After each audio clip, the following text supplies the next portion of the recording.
What's going on, party people? You got Cole Bonner here, Tyler Morrow here. Yes. This is 2 Minute Drill, second episode of this week. We're going to dive into some NCAA recap of the week. Obviously, we know that the biggest upset this week was Vandy and Bama. We Um, may look into a couple other games. I don't know if you noticed we're missing two of our crew tonight, Ben and they're Colin. ashamed.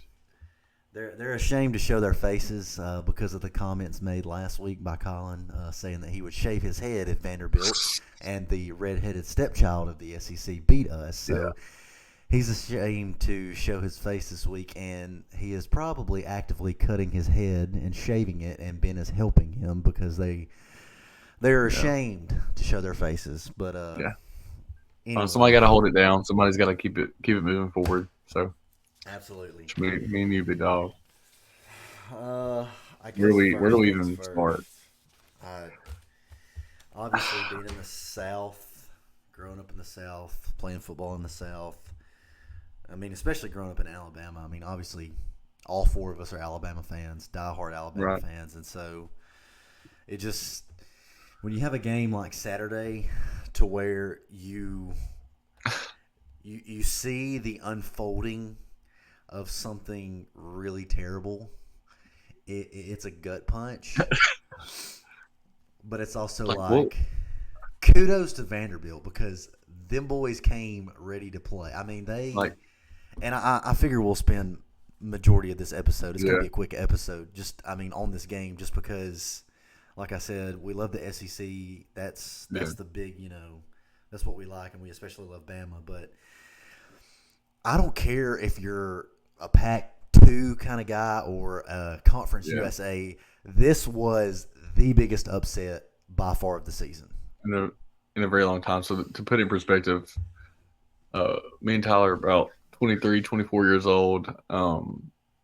As long as we've been alive, Alabama's been good. Like we have like since I've been alive that I can remember, we have never lost to Vandy or anybody like that. Like So when we lost to, I let me got a hear it. crazy little stat here for you and for our listeners. So across Nick Saban's 17-year tenure at Alabama, Tender chicken tendy. he faced Vanderbilt a total of 4 times. Right, 4 times he faced I because we seen usually this. play them. We usually play them, every 4 years or so. Yeah. Vanderbilt scored a total of Nick Saban's tenure, a total of 13 points over 17 years against Bama. Vanderbilt scored 13 points in the first 8 minutes of the game Saturday. Oh my lord. So That that is crazy. Like to put in it's perspective, like it's normally, like Tyler talked about being from here, like being from the South, especially in Alabama. Everybody like schedules their week and their weekend on like when Alabama's playing, where they're playing at, and that kind of thing. And so I don't know what you were doing Saturday, but me and my wife were just hanging out. I think we went to the park or something, and I checked my phone to look at the score, and it's 13-0. I'm like, oh shoot, we gotta get home, yeah. and it got bad quick. Me and Kayla we were actually in Nashville, believe it or not, but we didn't go to the game. Oh, We had actually talked about going to this game, and thank God we didn't because I didn't want to have to fight my sorry. way out after that. But Yeah, we were in Nashville, and I mean, we were shopping around at like the Grand Opry Mills or something like that, and I'm literally hunkered down, sitting in a corner, watching the game. And I said, "Babe, have at it. Go shop. I'm gonna watch the game." right. Good And husband, good husband there. it's just a total letdown whenever just a game like this of this stature where you go Yeah, in, and I mean, it's crazy to think. I mean, we're spoiled as Bama fans. We are because we've seen the greatness the past 17 years, and yeah, I mean, more or less in the last 3 or 4 years, I've come to the realization that a loss. I mean, a loss is a loss. It's not the end of yeah, the world. The sun comes up the next day, but Vanderbilt, to whom we haven't lost since 1984, when Ray Perkins was the coach. I mean, it's just different, and I mean the whole dynamic of college football nowadays is different. I mean Yeah, with NIL and I'm remind me to talk about this NIL later because it really plays into a factor with the yeah. Vanderbilt team. But Well, I so think they're a great example of it. Like what so you're talking about. Like the good teams are not as good, and the bad teams are not as bad. Not to say that well we should have killed them, but I think the gap's kind well of closed. you still have your elite teams at the top. You Yeah, still have your teams with money that can dish it out. You still have obviously your SEC powerhouses. You're always going to have those teams just because of tradition and things like that. But it yeah, definitely levels the playing field. I mean, just like we've seen from Texas in the last few years, they have. Which I mean, Texas 2009 was good, but ever since then they fell off the map until Sark got yeah. there. NIL became a thing. They have oil money out in Texas. I mean, you've just seen it sort of come There ain't into no telling. fruition with NIL to where, I mean, you've leveled the playing field, and especially now with the 12-team playoff. I mean, you've made it more accessible to teams to get in and to actually Yeah. work towards a goal. So, but Bama came into the game a 23-point favorite, and this was the first time since 2008 that an AP number one team uh, that was a three touchdown favorite loss since 2008, and Gosh, man. that game was Oregon State versus number one USC in 2008, and the Oregon State beat USC 27-21, and the Who? quarterback that actually played for USC was Mark Sanchez. Okay, well that's what I was about to ask. I was like, God, that ain't Mark Sanchez, is it? Oh my Yeah, gosh, dude. Mark Sanchez, 2008. That was Who was coaching? Is that I don't think that it ain't was. Pete, is it? What year did Pete go to the NFL? It No, I would think it would have been a I little bit think after that. Uh, let's see. We're gonna look it up real Could quick. be completely wrong though. Recruiting You gotta think USC. we were 9 years old. So like I don't know. Well, we were really like 7. I mean, Yeah. Pete. What's Pete? What's Pete Carroll? Yeah, there we go. Carol. I couldn't think. Um, 2001. So it was Pete Carroll, 2001 to 2009. So yeah. It seems Um, like he didn't stay much longer after that. no, But he did not. He most what definitely do did you have to not. say for one of the things that I was looking at um throughout, after a game like that, you get on Twitter, you get on Instagram, you get on Facebook, and you just read all the stuff. What do you think about all the Alabama fans like not jumping ship, but just going straight into like, oh, we suck, or Kalen DeBoer's the worst coach ever. What do Look, you think about that? and look, I know, I get it. You're freaking out. You're pissed off. Guys, it's not the end of the world. The last team that we lost to when we weren't ranked number 1, but the last team that beat us that was unranked was Texas A&M in 2021 when we lost by 3 points on a last second field goal at Texas A&M on the road, and we still ended up playing for a national championship that year, and Yeah, everybody said the same thing. Oh, it's over. The dynasty's dead. This, that, and the other. It's just all these Bama fans need to calm down, yeah, chill out. I understand you're frustrated with Kane Womack, but the dude is I really think he's the best fit for the job, especially in today's era. Everybody just needs to calm down yeah, because everybody was saying the same thing in 2021. Everybody was freaking out, and everybody just needs to stop. yeah. I think a big But part of it, you got to think like just like we needed the offense to get clicking, the defense has to they like Malachi. Now, granted, he acted like an idiot. I'm sure we'll talk about it, whatever. But yeah, we will. one, like Kane's gonna eventually have earn the respect of them, and they're gonna get a kind of a groove going of like Yeah, different calls and that kind of thing. And when that hits stride too, and the offense, because we've already seen what they can do. We going into the fourth quarter and losing against USF, and it's what 13 to whatever. Like, like were you struggling, and we ended up putting up 30 in the fourth quarter or whatever it was. Like, yeah. I think there really is hope there, but man, I think it's a classic case of like Colin was saying. Like, it's funny that he said redheaded stepchild, like all of that. Like, that's hilarious. Yeah. but it's just the rat poison, bro. We beat So Georgia, and it can go to your head real quick. You don't think Va- much. Vanderbilt's game plan from the get go was just th- they were prepared. Uh, you can definitely Clark Lee got those guys ready. Um, Yeah, Vandy's time of possession was 42 minutes and 8 seconds, and Bama's time of possession was only 17 minutes and 52 seconds. And that's still pretty impressive for Bama to only have the ball for 17 minutes and put up 35 points. yeah, I mean, so that's a positive that you kind of got to get out of this. I know there's not many positives, but Vanderbilt knew what they were doing. I mean, with a time of yeah. possession of 42 minutes, That's a long time. you leave your defense gassed, the fact that our offense still put up 35 points. I mean, the issue's not the offense. I know Mm. Milroe kind of had an He interception, but it was he's like that tipped. though, man. He's making plays, and to make plays, you got to take some risks sometimes. And I feel like that's Yeah, just how he and is, man. I just think that that was one of those games that everything was going right for Vanderbilt. I really our offense is not the issue. Defense, you can use a little work, but Yeah, I'll get into all the defense and stuff here in a second. Vanderbilt never trailed the game. Once they were up 7-0, they never lost the lead after that. They just played keep away for 42 minutes of the game. They just literally played keep away. Now I will say their offense dominant.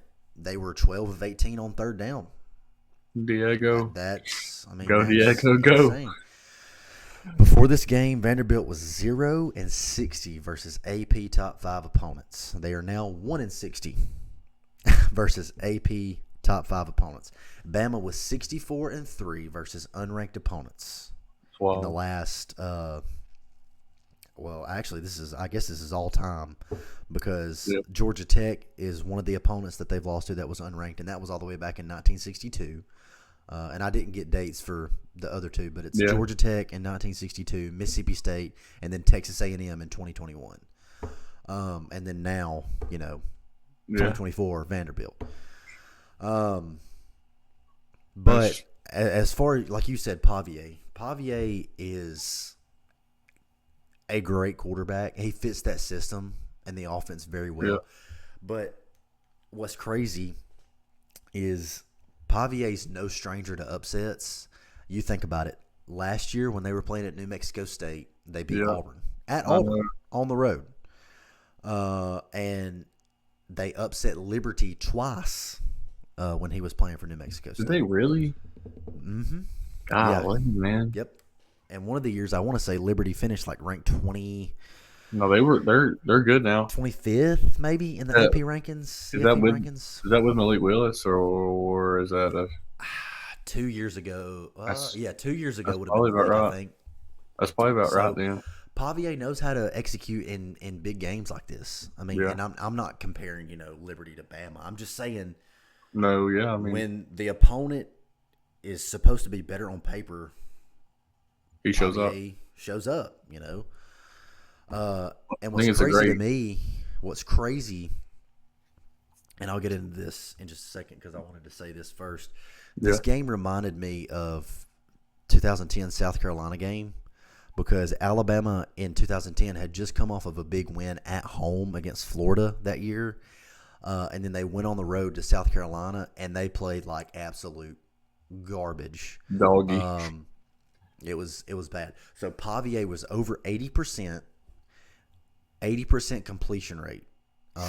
He was 16 for 20 with 2 touchdowns. Yeah. So who was the last player to do that in the SEC against the top ranked AP team? Give me some multiple choice. Come on. Come on. If you Hint: can. South Carolina 2010. You know it. You know it. Dude, I have no idea. Stephen Hold on. Garcia. No. So Pavia was over What? 80% with 2 touchdowns. The last player to do that in the SEC against the top ranked AP opponent was Stephen Garcia in 2010 when we were ranked 1 and went up there and lost. Gosh, man. Uh, What are the odds of that? Stephen Garcia was 17 for 21 with 3 touchdowns and 312 yards passing. So it's Man, just I think it's ironic that the game kind of reminded me of South Carolina. Um, almost identical.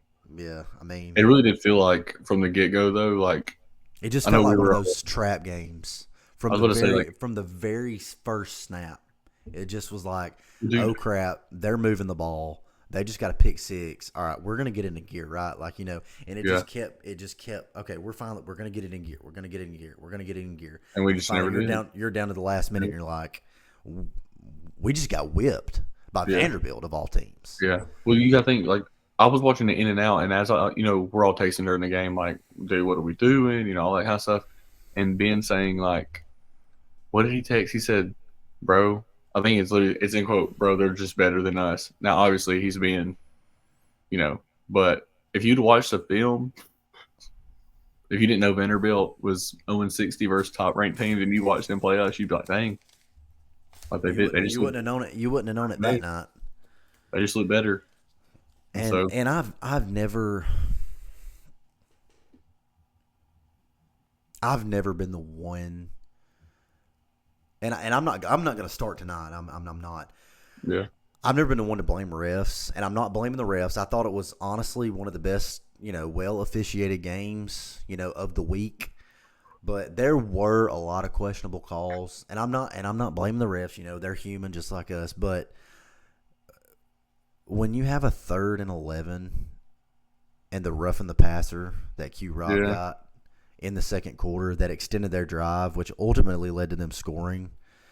I mean, those are momentum changers. And we've seen against Georgia, we've seen against USF. I mean, you see with Texas A&M and Mizzou this week. You see with Arkansas and Tennessee this week. Momentum is a huge play, a yeah. huge role in college football games. In any football games, if you have momentum, it swings into and it plays into your game. Say it goes quick. And it's just there were some questionable holding calls that didn't get called on Vandy, and we got called on holds. And I know that's typical. Every team says that, but I just think that maybe there was just a lack of focus from the whole squad. I mean, the same thing. You think about it. If you don't get that roughing the passer right there, they more than likely have to punt. Yep. And the illegal numbering thing, that's just unacceptable. That should never happen on a special teams play with Xavier Brown and Ryan Williams both wearing number 2 in the game. First and foremost, Ryan Williams should not be returning punts. And I don't care if he is the greatest player to ever step foot on a football field. You should not have him returning a punt because one, you run the risk of him getting hurt. Well, then who are you going to throw at that receiver?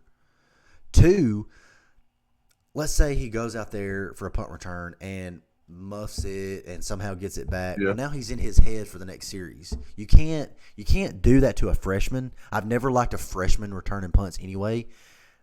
Put somebody like Cole Adams. I know he's a freshman, but he's not really a role maker yet on the offense. Put somebody like him back there, or like have a DB who just came off of a series. Put them back there, there's got to be some kind of. You would think, and now it may just be the way that DeBoer wants to run it. Like we've seen the big play after big play, and like taking shots and throwing deep balls. He may just want He may want his best playmaker, and that I understand that. I respect. I get it. Now I would rather. Of course, I think my boy Cole Adams can give you a little juice. I would rather take that. But yeah, oh yeah, for do sure. what you can. I think Um, I'm not worried about his discipline though. If I'm being honest, who? Kalen DeBoer. No, I'm not. I just. Like the penalties, like when a team has a lot of penalties, you automatically think, well, they're not well coached, or not this, or not that. But I think we're one of the most penalized teams up until this point. We are, and penalties are they're as much of a game changer as anything. I mean, we saw with the illegal numbering because it was 4th down and they punted, and then that gave them the ball back and they scored. Not only that penalty hurt us. I mean, think about if we don't get that and we get the ball and drive down and score right there. We win the game Like We win the you gotta game by think. 4 points Yeah, that's true. No, I mean I agree. Yeah, or that's true. 2 points or something like But I that. mean, yeah, I know what you mean. But I I mean I do worry about the defense, but I'm not like that worried about the defense because you're Yeah. not going to see. Now I do think teams, now that we have that film out there, I do think teams probably will try to incorporate some form of triple option at No. all times. Oh yeah. But especially this coming week with South Carolina, you've got Lenora Sellers, who is just, I mean, he's a beast as a dual Yeah. threat. So they'll definitely try to incorporate some RPOs, getting our linebackers biting. But the thing that makes me so mad, not necessarily mad, it's just that how you stop triple option football is you stack the freaking box. You can't, and I know it's Kane Womack's MO to go base 4-2. I understand that, and that's a great defense in today's world, just with Yeah. all the RPO stuff and the run game and the pass game and the quickness of it. But if you sit in a 4-2, you play on your heels in a triple option game, and you're already a step behind. Yeah. You have to stack the box, and you have to go cover zero with your DBs man up on the outside. But you would think playing Vanderbilt that would be okay. And You'd here's the think, thing. Here's you the know, thing. that's plenty. But here's the thing. You can do that against Vanderbilt. I would much rather stack the box with 7, 8 guys even, Yeah. because that forces them to be in 12 personnel, which they were already in most of the game with a tight end. They were already in 12 personnel most of the game with a tight end. You have to go stack the box, man to man on the outside. There were some 3-down series to where they ran the ball 3 straight times, got a first. And sometimes there were 4-down series when it was 4-down territory where they ran the ball 4 straight times. Yeah. And we just sat back in a 4-2. And That's we the didn't thing adjust. that I've struggled with, at least watching it, is that we're used to Nick Saban's offense and like, hey, we don't give them nothing, we don't give them an inch. To now being, Kane's whole thing is, bend don't break, Yeah. bend don't break, whatever that means. I mean, I have no idea. I'm fine with that. I love that It's motto. different. It's different, but just because it's different doesn't mean it's bad. But Yeah. when you get out, for lack of better words, when you get exposed like that against like a team like Vanderbilt, it's hard to not come at Kane and be like, "Bro, you suck." But I'm with you, dude. I think this is a classic thing of, it's Vanderbilt. You think you're going to beat the crap out of them, and Yeah. they I ran down mean, our throat I and did understand. us dirty. And And like I was saying earlier, when you stack the box on a team that you know that has been running triple option for the last umpteen years. Now, not umpteen, but I'm saying that's been their whatever. MO, for the last Yeah, couple. I would much rather you stack the box with 7 or 8, especially with an extra tight end, 12 personnel, and you make them pass the ball when you go yeah, man coverage. And if they've got the kahunas to pass the ball on first down, go for it. yeah. I would much rather you do that, because now you throw and you get it incomplete on first down. It's 2nd and 10. Repeating. You Yeah. can't. I mean, now you have to try and throw on 2nd down. You remember they used to tell us in high school, like, there's no great play for 2nd and 10 and up. No, there's not. Like, it's just not. And so you No, put, like I said, I think Diego played great. I think game of his life. Literally, he'll be telling his kids about that forever. His kids Oh will look yeah, at videos of him going, Vandy, word turn. You know what I mean? Like, he's a legend. yeah, yeah. But I think you make something like that throw the ball as No, much as you possibly can. And you if have that to. if he carves you up, hey, you earned it. But we're not going to just you're not going to hand the ball off and get And six, all 7 the yards there. times, and I know, they passed the ball 20 times. He was 16 for 20. Yeah. That's a great stat line. I mean, I guess technically you could say he carved us up. But out of the Yeah. 74 plays, that they got on offense, they ran the ball 54 times. I mean, That's insane to think about. To think of the way the offenses are now. Normally, it's the opposite. Like somebody throwing 54 times. Maybe not in college, but like as far as like the NFL and stuff, like it's just yeah, crazy. usually it's a lot more evened out. Usually you see about 40 and 40. But Yeah. I mean, and that's the other thing that I don't think people realize with a triple option team like that. I've heard a lot of people, and I'm sure you have too, saying, I don't understand why we didn't blitz the whole game. I don't understand where the blitz and the rush and this, and I don't know why we couldn't get pressure and this and that. I get that. We do have some problems up front. We really don't have a dog D lineman. But you can't necessarily blitz with that style of offense unless you do like a man blitz, which we did do a couple of times. But you can only really man blitz to where the linebacker blitzes straight to the man, like the running back, Yeah. and hopes that he gets the ball. Because let's say, for instance, so Vandy was in 12 personnel, tight end. Yeah. If you do a normal blitz to where, let's say, you're in the 4-2, you have the defensive end stunt to the inside linebacker stunt to the outside, or outside linebacker, whatever you want to Yeah. call it. You stunt to the outside. You run the risk of tackle picking up outside blitz, guard picking up inside blitz, double team on this guy, up to the next backer. You've left the inside zone wide open for him to give it if you start blitzing that way. It's the Vice versa. Let's say linebacker blitzes B gap. They pick up B gap. All that tackle has to do is wrap. You hand off a stretch, and you've got, it let's would say, be different. Like it would be different if, like, especially in 12 personnel, when the tight end will chip on the read man and work Yeah. your way up to the linebacker or double you're getting team that 2-for-1. end. I mean, you can't necessarily blitz with a triple option team. Yeah. I just think but I think the whole thing is still like, you would think that, now I know it's college football, anything can happen. That's why we love it. But Vanderbilt, you would think, hey, we don't have to blitz. We shouldn't have to blitz. Our front should get pressure. That's one of the takeaways definitely from this game is the whole season our D-line's inconsistent, and I don't think we really have found that one guy like we've had in years past that just absolutely defines the defensive line.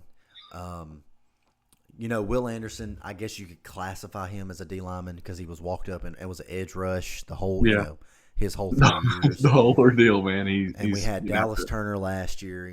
We don't have the Jonathan Allen. We don't have the Damian Square, Will Anderson. We just don't. You haven't really seen anybody rise up. Now, LT Overton, he showed promise against Wisconsin, but then it's like the next week against Georgia, we really couldn't get pressure with just 4 guys. Yeah. And that's kind of what has bit us in the rear end this year is with 4 linemen, defensive linemen, we're hardly getting any pressure to where the only pressure we get is when we send extra help from the linebacker position. Yeah. And I love the blitz. I think if I look, we played receiver. I hadn't looked at a lot of defense, but I would love to blitz. Like, I love that. But ideally, you would want pressure up front and then have as many in coverage as possible. Yeah. Just because it gives you a better chance. But it's just crazy to see. Maybe a guy will, rise up and, cement himself as, the top of the D line. But we need a leader. I mean, we got to have a leader because the Alabama defense is actually ranked 11th in the SEC. It's rough, man. And guess what Vanderbilt's ranked? Their defense. I don't want to know. 13th. God. They're close, man. No, gosh, dude, they're not better, sick. But that's sick. But even thinking about this, like, I think that's a great opportunity for us to go ahead and talk about Malachi, who I feel like is that leader, or was that leader. I mean, let it out, man. I know. It's so difficult because he has been great up until this point, I feel like. I feel like for us, having played football, like you have to have emotion and you have to play with emotion as a football player, especially defense. But I think what comes with that emotion is that you have to be able to control it and you have to use it when necessary on the field between the whistles. Yeah. It's a legal street fight between the whistles. You use the emotion then. Yeah. And I just think Malachi, he kind of overdid it. There's no sense in throwing your mouthpiece, kicking a ball, drawing a penalty, and cussing and screaming and yelling and getting in the faces. Dude, I mean, there's some things as a football player that you learn very early on that there's things that you just don't do. One of those is throw your very mouth. early. Another one is you never kick the ball. Where the ref puts it, you don't touch it after that. Like No, I don't no. understand how you like for him, especially to. I mean, my opinion, you probably know better than me, but like somebody, he's a fifth year senior, like that's your leader, like that's your guy. He's back to That's back that's captain. that's your guy. That Like I he's agree. not the one you have to worry about. No, no, And no, no. so That's your guy, and I just think that he went overboard. And I get it. It's you're showing Vandy, emotion. You're hurt. You're frustrated, but you can't act classless like that. And I'm not saying he's a classless guy. I'm because we all fail. We've all had bad times to yeah, where we've let emotion get the best of us. I mean, yeah. we played football. We let emotions get the best of us We sometimes. We we got started a fights. We yelled and screamed at each other. I mean, for people that don't know, it's me and Tyler just, got jumped in the middle of our practice our senior year. that's It just was how his fault. football is. It's just, Yeah, I just don't think he had the right to act like that, especially when you had 4 quarters to do something about it, and you were the one that bit on I Pavier's know. I know. fakes on 2 major touchdown plays. You were the one who I would was say a either lot of one people. high or you were the nickel that was supposed to sit in the flat on a release. Yeah, I mean, I would say like he's usually on the other end of that. He's the one making the play. He's the one making the tackle. He's the one, usually, you know, yeah, but I mean, and in this case, he did not. He bit. His eyes were focused in the backfield, and yeah, I mean, they just schemed up a great play that made Malachi come down, and a receiver free released on the fourth yeah. and one touchdown, and it was that was that. But Dude, I I think think as the big far part. as like punishment goes, I think DeBoer is going to handle it fine. Everybody saw the release Yeah, statement from Malachi that he yeah. apologized. And a lot of those players I too said think, like he came back after the fact and led the way that he was supposed to. So I'm a firm believer in like if the players say that, if the players didn't lose respect from him as far as a teammate, like and they think he handled yeah, it correctly, I think that's yeah. enough. I mean, I don't. But I also see it from a coaching standpoint to where you need to not Yeah, necessarily make an example. I'm not saying that, not suspend the kid for an entire game, but you have to show that this has repercussions yeah. somehow. Now, how you do that, I don't know, but Which I'm I mean, sure that you do have a point though with it being this is the first incident of anything like. Now, granted, like I know Nick Saban, the ship was ran as tight as possible, but he still had some some scrums on the sideline. He still had his fair share of stuff. that's what I'm You know what I saying is mean? like But you still had emotional games to where players got into it on the sideline. I'm just saying like this was out on the field. Most people don't see the scrums on the sideline, but yeah, this was, and that's what makes this one bad is just that it was yeah. front and center. And That's an I think average that day at practice. You know what I mean? oh That's yeah, like that happens and at practice. Like, I think that as a captain and as a team, think that they I think they'll grow from this honestly, and we can go ahead and start wrapping it up. yeah, And uh, before we do though, Ryan Williams got that dog in him. Still a dog. Still 17 for all you haters out there. Uh, wild. he Because the same age leads. as your brother. He leads the FBS in yards per reception. So he has 56.5 yards per reception. Explosive guy. That's all I'm going to say Crazy. about Ryan. I know people are tired about hearing about him. We gotta let Everybody that another I talk 17. to, I know We everybody that I talk to is like, we're sick of hearing that he's 17. I'm like, do you not realize how big of a deal that is that a 17's out there dogging people that are 21, 22, 23 years old? That's a big yeah. deal. Anyway, So we're gonna let you know about it, even if we get above Andy. oh, absolutely. Oh, I don't care. So I think overall, it just showed a lack of focus this week from the whole squad, from everybody. I think we overlooked Vandy, which now before we wrap into it and close it up, I was talking to a listener this week. Got all a right. listener. Talking to a listener. Randall from Mobile is his name. Okay. Randy from Mobile, and he brought it to my attention that it actually makes me feel better, and it should make everybody else feel better. That if you sit down and think about it, you have got Diego Pavier, the tight end, I want to say a couple of O linemen, a running back, the head coach, who's now the offensive coordinator at Vanderbilt.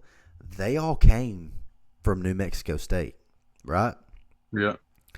They've got some wins under their belt at New Mexico State, right? Yeah.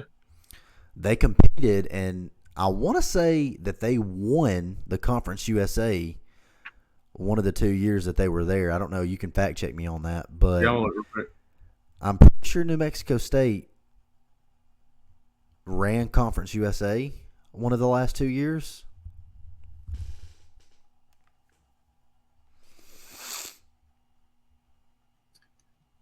Yeah, let me look real quick. Yeah, fact check me. I don't want to be wrong on that. But while you look that up, so all these people who have played together for at least 1 or 2 years all transfer in. They've got the same head coach that's now calling the offense that they trust. Maybe Vanderbilt is not as bad as we're thinking. I mean, think about it. Think about it. What did I just say that we did? I can't find it, but That's it fine.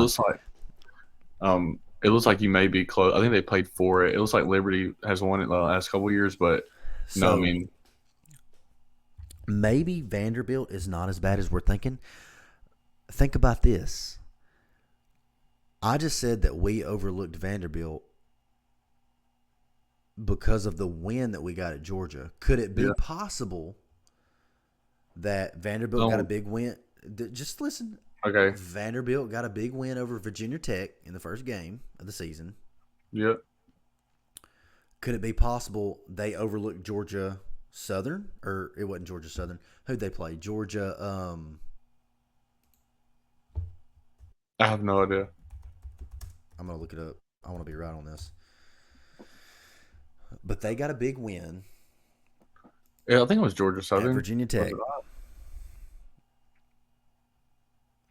They got a big win at Virginia Tech in overtime in the first game of the season. They got a win over Alcorn State. Could it be that they were riding the high of those two wins and they went into Georgia State thinking, we got it? Well, they overlooked them and lost. Okay? Yeah. And could it be that when they went to Missouri, held it to a 3-point game in two overtimes, 30-27 against Missouri now, who was the 7th ranked team in the nation or 9th ranked team in the nation. They were 7 when they played them. Could it be that they looked Georgia State to Missouri? I mean, I don't think Florida is as bad as we think. They've got guys who have proven to win, and I know it's Conference USA. I know people are going to say, Florida, New Mexico State. But still, I mean, I don't think Yeah. Vanderbilt's as bad as we think, and I think that maybe you could see them going 6-6 and making a bowl this year. I mean, it's not out of the question. Yeah. I mean, hearing it just straight out of your mouth sounds disgusting. It sounds ridiculous. But the way that they were playing, we'll learn by the end of the year if this was like a total fluke or if they may be halfway decent. Because if they, I mean, and that's what I'm saying is everybody that was like, oh, this is just a straight fluke. Maybe it wasn't. I mean, Vatek overtime, I get it. They played Alcorn State and beat them, but they've held it within 3 in 2 overtimes against the number 7 ranked Missouri, and then they beat the number 1 ranked team in the nation. I mean, you got to give them credit. Did that team not win like 11 games last year? Like Missouri, like 10 11 games. Like, dude, that ain't a bad football team. Like, no. And same for us. Like, I mean, we could argue, even though the defense is struggling, that offense is, we'll pop every now and then. And so, only time will tell. Offense, but only time will tell. I think the big thing is for the rest of the season for Bama is coaches and players have to be honest and take in the film, and they have to use it to make positive changes and to better theirself to do their job. And I'm going to pull out my old boy Nick Saban. He said it best on Game Day on his segment. He was talking about transformational coaching versus transactional coaching. Now, in context, he was talking about NIL and how, nowadays we have transactional coaching to where I've seen I'll this. I get think. I'll give you this much money, you come and play for Mm, us, instead of transformational coaching, which is what Nick Saban said that he built his foundation on, to where I want to transform these kids' lives, not just on the field. I want to make them better for their future. And I think that plays a lot into what DeBoer, I think he wants to model after that. And I think guys need to understand that they need to buy into these players, and players need to buy into the process of the team mentality. And for yeah. coaches, that looks like, buying into the players, making them able to be the best that they can be, and focus on their job to set themselves, but not only themselves, but their team up for success in the long run, not just Yeah. in football, but in life. And Yeah. I think we're fine. I mean, obviously it's a sucky Yeah. loss. It's terrible. And I mean, we'll find out this Saturday. We will. If we get it straight, we're looking at 10-2, 11-1. Yeah. Possibly first round bye in the playoff. But I It just mean, we're depends. I mean, and you got another thing about that. You got to think Kalen DeBoer being from. Granted, this may be a stretch. He's been coaching a long time, but he's from like South Dakota, and I don't know if you've ever been to South Dakota, but that compared to Tuscaloosa, Alabama, is completely different. And so as he's learning these people, and I know all these players are not from there, but you go from there from Washington to these different places to come to Bama like it is. The tension, the tradition, the culture, it's all different. And so he's the only one with the kahunas to step into. Like, he replaced a man that nobody wanted to replace. And so I think if he's willing to do that, I think we can trust him and just hope for the best. So, like you said, only time will tell, and we'll see Saturday. So shout out to my boy for wearing the medium shirt Saturday. That was awesome. I loved it. I mean, I've never I seen Mark one and like that. you know what I don't understand is, I know we're used to Nick Saban, polo and khakis. You get dripped out, man. You need to look Bro, good. nobody wants to wear polo and khakis on the sideline. He's sweating. You getting after it, man. You get. And I'm here's not wearing another one. thing. I don't care if he comes out there butt naked. I really don't. As long as he coaches and buys into these players and is putting a good product out on the field, I don't care what he wears. Let him wear the schmedium. Who cares? Hey, medium's But for the win. hey, schmedium Yeah, makes you. it hurts. Schmedium makes these look bigger, man. That's all. Okay. That's all that matters. All right, so we're gonna close it out. We're gonna look at the games for next week. I know we really only covered Bama and Vandy, but we're trying to make it short and sweet. we can cut it That's to all you can cover on this episode, So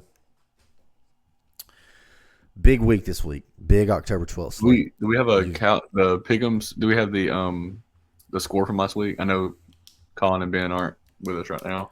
Ben went 4-1, and then me, you, and Colin went 3-2. All right, golly, man. So, and also Colin is better be shaving his head. No, he better get the Clippers ready, no doubt. I will solely put every ounce of blame on Colin for that loss. Absolutely. The redheaded stepchild, it was just out of line, honestly. And I knew when he said it. Me and you both were like, "Oh, great." So, 11 a.m. kick, South Carolina at Bama. It's on ABC. It scares me. I'm not gonna lie. Yeah. We've been known to play bad at 11 a.m. at home. I know it. Arkansas last year, we were sluggish. Couldn't really score until the second half. So it does worry me. I don't know. I think we opened up as a 21.5 favorite. I don't see that. I figure, honest to God, either we go out and we dominate and we cover and we're a 21.5, we win 21.5 points, or we go out and we're sluggish and we only win by like 7. But I think we get it done this week. I think we bounce back. I think we recover. Yeah. I really, maybe this is just wishful thinking, but I think that this was the loss that this team needed, coming after a win of Georgia, to humble us enough to say, okay, we still have to work for what we want. Yeah. 2:30, number 1 Texas at Oklahoma in the Red River rivalry. That's going to be a game, I think. I think Uh, I don't know, dude. Texas, they're balling out like crazy right now. I don't even think it's close. I'm gonna be honest. The way they looked against Auburn, they didn't look great. Now, granted, it's Auburn, but Now, granted, it's a home game. They have a new quarterback who can fly in freshman. true. What's his That's name? true. Michael I Hawkins care. Jr. Yes, yes, yes, yes. Dude can fly. Dude can extend plays. He's very aware as a freshman in the pocket. Now he does have some work to do, Yeah, but I he's laying think it's his going to be line. a pretty good game. He's laying his body on the line too, man. You see him diving and Diving he don't like a slide. Like, maniac. That's love what to I'm see it talking from about. quarterback. All right, the other 2:30 game is number 4 Penn State at USC. I think Penn State might drop that one, having to travel all the way to the West Coast. I mean, Might be it's a a little culture possibility. shock. Yeah, it might be a Are they ranked possibility. 4? Huh? Is Penn State ranked 4? Yes, sir. In the new Why is that not? rankings, they are. That doesn't sit. That It doesn't sit doesn't right. sound right. I know it doesn't sound right. It's crazy. Of course, I'm probably gonna go with you. I don't want to see them win, and so I don't think I can pick them to win. I don't know what it is. I don't know if it's the Joe Paterno stuff, but I hate Penn State. Like, I just can't stand it. So Um, and maybe NCAA, you know the stadium pulse is driving me insane. So I hear and I mobile one more time, rip my and head off. I put this on there for this week's pick'ems. Florida at Tennessee. I think Tennessee probably kills Florida. I just did this just because Florida kind of showed life this past week with UCF. I know it's not SEC, it's non-conference, but I think I still think Billy Napier's on the hot seat, and if he definitely loses this game, it could be the nail in the coffin per se. When you And think I he gets think ten. the season, is that what you're saying, or are you saying like It's it's pretty it's much hard. beginning and end? It's hard to tell because I heard a couple weeks ago, and I'm pretty sure I said this on our first episode, that the boosters down in Florida. This was from like one of the inside guys that cover them. He's like a journalist down there, and he was saying that the boosters have gathered the money for his buyout. It's not a matter of when, or it's not a matter of if. It's a matter of when. So I just think that's a big game for Florida and Billy Napier. All right, We'll see. Big two night games here. All right, let me hear it. The game of the week. Number 2, Ohio State at number 3, Oregon at 6:30. Oh my lord. I'm going with Dan. I don't want to. The only thing that worries me about Oregon and picking Oregon is that I don't know if Oregon can stop the run. I mean, they've got Trayvon Henderson and Quinshon Judkins in the backfield. Not to mention, you start grounding and pounding, and then you can, do some play action. And lo and behold, they've got Jeremiah Smith, freshman Jeremiah Smith, who's cruising down the field. I mean, homeboy is crazy.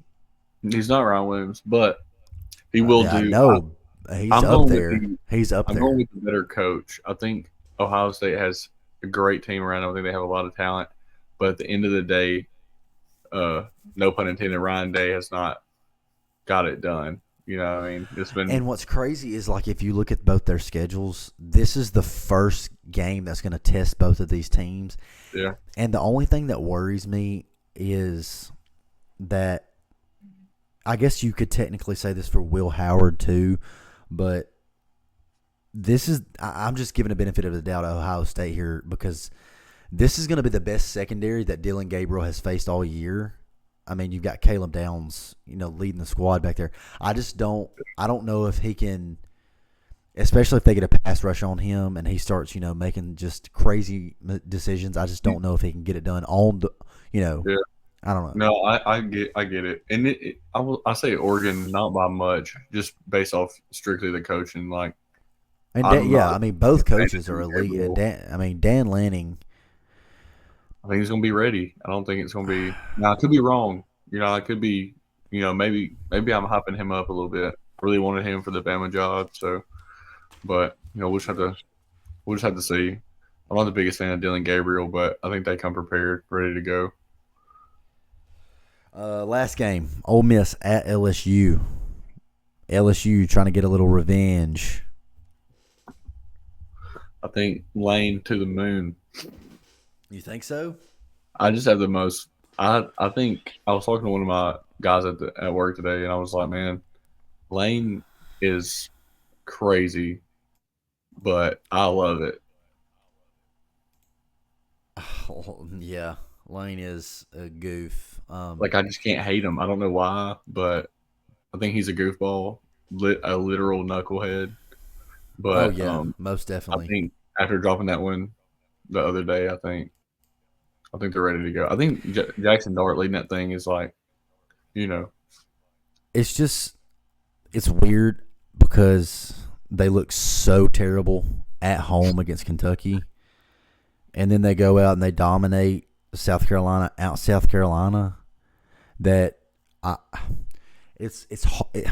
it's not hard. I mean, they're still an elite football team. Jackson Dart's yeah. one of the best quarterbacks in the country right now.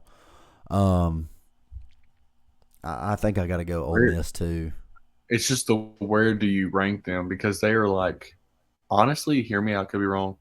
Um, I feel like they're a lot like us right now, right in this moment, as far as Yeah, like they got plenty of talent.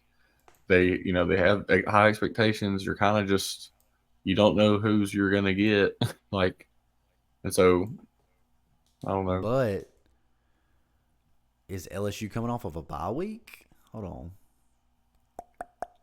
I don't know if they are or not. I don't know Yeah, their schedule. I don't know. I hadn't looked.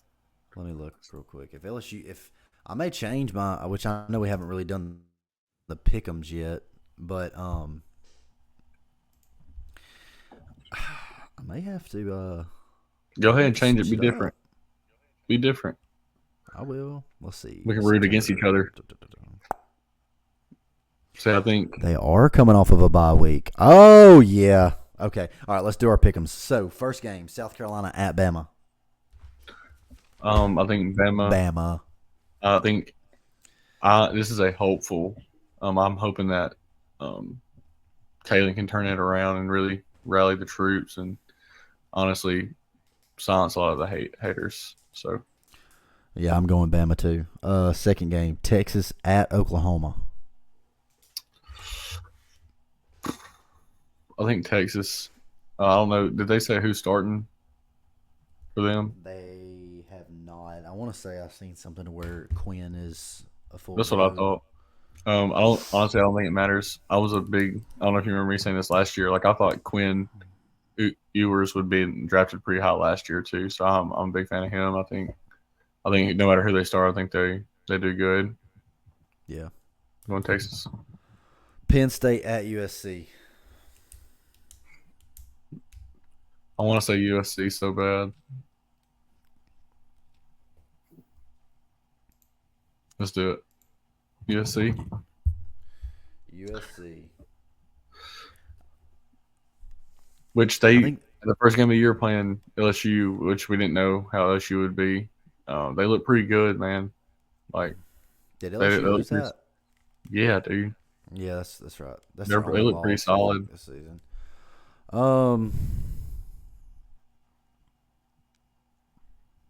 God, everything in me wants to go USC. It doesn't feel smart, but live on the edge, man.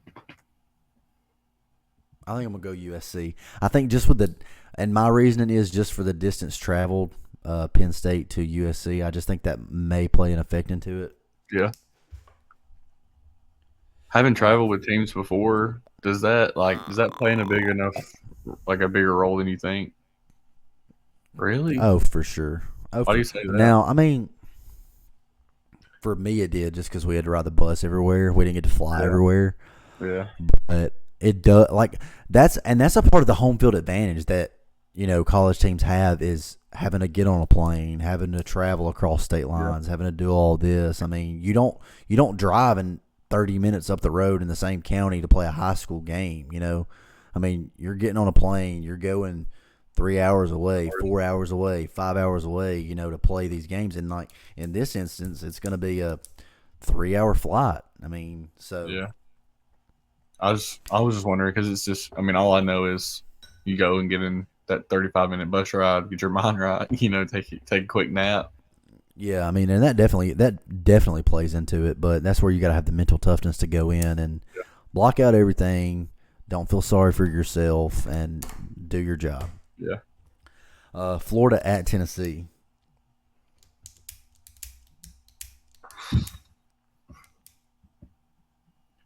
Tennessee looked awful the other night, but let's go Tennessee. I think they're in the same position we are. I think they dropped a one that just got away. I think Nico's a great quarterback. I think they pulled it together and they I just honestly don't know what he was.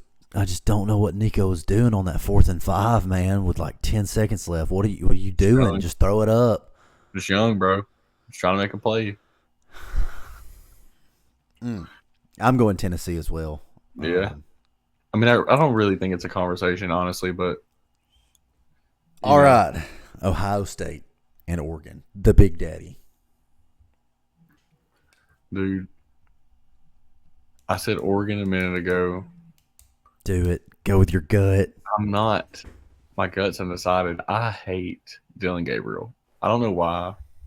I don't know if he's carded me up on NCAA a couple of times. Like, I don't know what the deal is, but I'm going to go with the better coach. I think that Ohio State has had plenty of chances to, take that next step, and they have yet to do so. And so they look really good right now. I know everything in my brain is telling me not to do it, but I'm picking Oregon.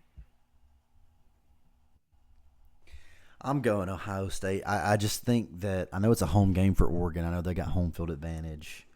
I know it's going to be a little bit of a haul for Ohio State to get there, but I just think that the secondary is going to give Dylan Gabriel a little too much problems. The rushing attack from Ohio State is going to force him. Yeah, I know. Oh, it hurts, man. I bet Caleb Downs was there. Man, like I went after that way. And I just don't know if Oregon is going to be able to stop the run game with Quinshon Judkins and Trayvon Henderson. I mean, and that offense is high-powered. This is going to be one of the best offenses that Oregon's faced, let alone the defense. So I just think that Ohio State gets it done on the road. All right, chalk it up. Ole Miss and LSU. Ole Miss.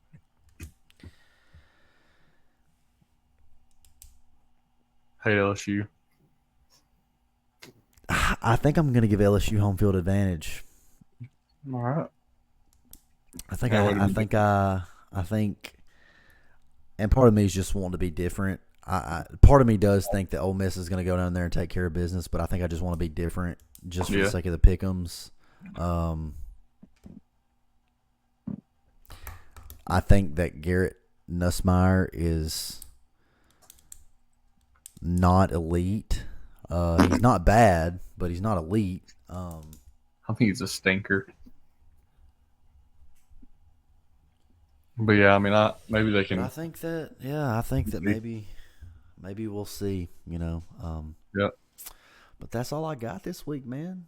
Yeah, man. Make sure we better make sure Colin gets those Clippers ready. We can't let him get away from that one. So. Yeah, he's got to. You got to do something. Same with Ben. We got to have some form of punishment for Ben. This is true. Ben opted out. He didn't even. He kind of just. He kind of just was like, ain't no opting out in this, boy. Ain't no opting out. For sure. So I think for the format from here on out, we're going to do one episode a week on Monday nights and try to cover NCAA and NFL. So hopefully by next Tuesday we'll have our next episode released. We'll get it figured out. We'll get on a schedule and got a TikTok up and going. Need to go check that out. 2-minute drill on TikTok. Got a Facebook. It's still in the early stages. Hopefully going to work on a Twitter account here soon. So like, subscribe, all the things. Oh yeah, we're on YouTube, on Spotify. Cool. Get out there and listen to us, man. We really enjoy doing this, and we hope that maybe somebody's enjoying this too, not just us. So we'll see y'all. See ya.